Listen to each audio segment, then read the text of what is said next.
I mean, first of all, if you're a chocolate lover, these are for you. Today, we are going to be making these chocolate hazelnut profiteroles. I didn't mean to make them this big, but I'm not complaining because these are so delicious. Before we begin today's video, I'm excited to share that this video is sponsored by SKILLSHARE. SKILLSHARE is an online learning community with thousands of inspiring classes for creative and curious people. Explore new skills, develop existing interests, and get lost in creativity.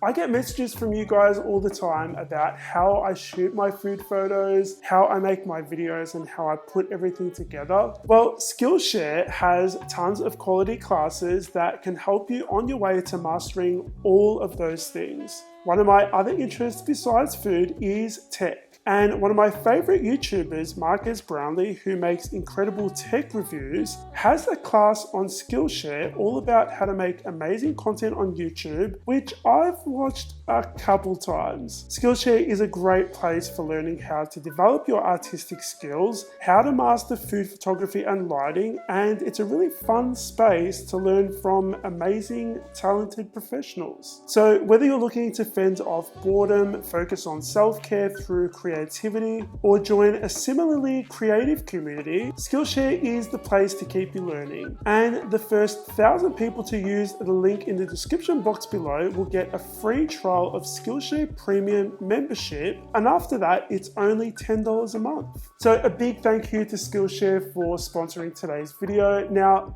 for this recipe, the first thing I want to start with that I want to show you guys how to make is the chocolate hazelnut pastry cream, which is amazing. We're actually going to begin with the hazelnuts. We want to toast these because it just tastes so much better when they're toasted. It's really easy. Pop them on a tray, pop them in the oven, let them cool down once they're toasty and golden.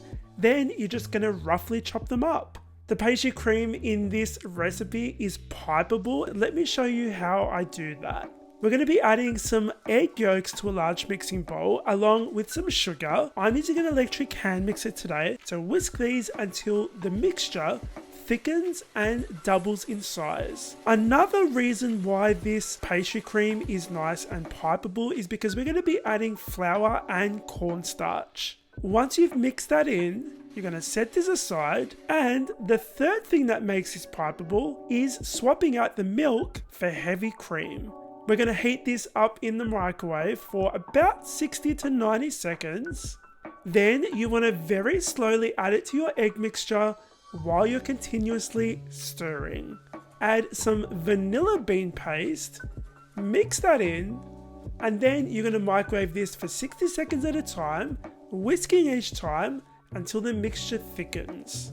We're going to finish this off with some cubed unsalted butter. Whisk, whisk, whisk, and once this is shiny and glossy and smooth, we're going to cover it with some plastic wrap and let it set completely in the fridge. It'll take a couple hours, but I'm going to pop mine in there overnight. Now that our pastry cream is beautifully chilled, you can see that it's actually thickened quite a bit. To finish this off, we're just going to stir it with a spatula and then add some chocolate hazelnut spread. Mix that in until everything is evenly combined. And guys, don't you just want to reach into the screen face first? Let's move on to those cream puffs. This is really easy. We're going to add some water to a medium-sized saucepan along with some butter, salt, and sugar. And once that butter is melted and this comes to a boil, we're going to take it off the heat, add a cup of all-purpose flour, stir really quickly, not too quickly, you don't want it flying out the saucepan. Once you've mixed this and it's formed a dough, continue mixing for about 30 to 60 seconds. Then you want to take this off the heat and let it cool for 5 minutes. Once it has cooled down, we're going to be adding some eggs in here, and this is the final step.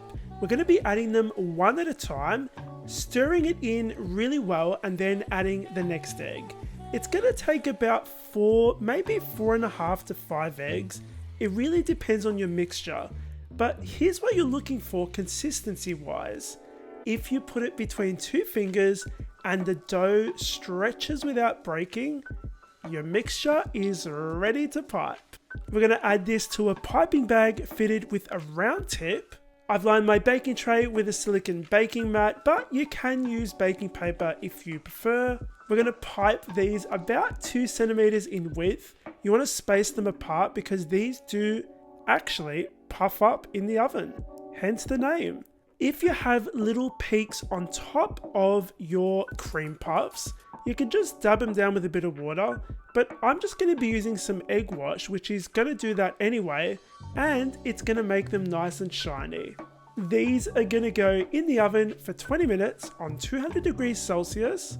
Once they're finished baking, leave them in the oven because they actually go crispier and more hollow inside. That leaves extra space for filling.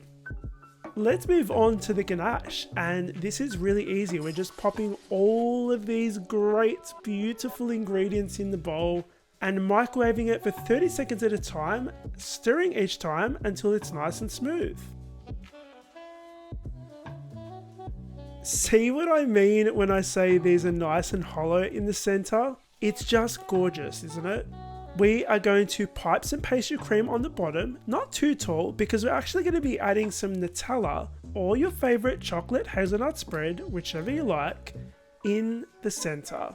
Then we're going to pipe some more pastry cream on top and finish this off with some chocolate ganache on the top half of the pastry puff. And guys, those toasted hazelnuts, they just add a beautiful toasty, almost like beautifully creamy crunch on top.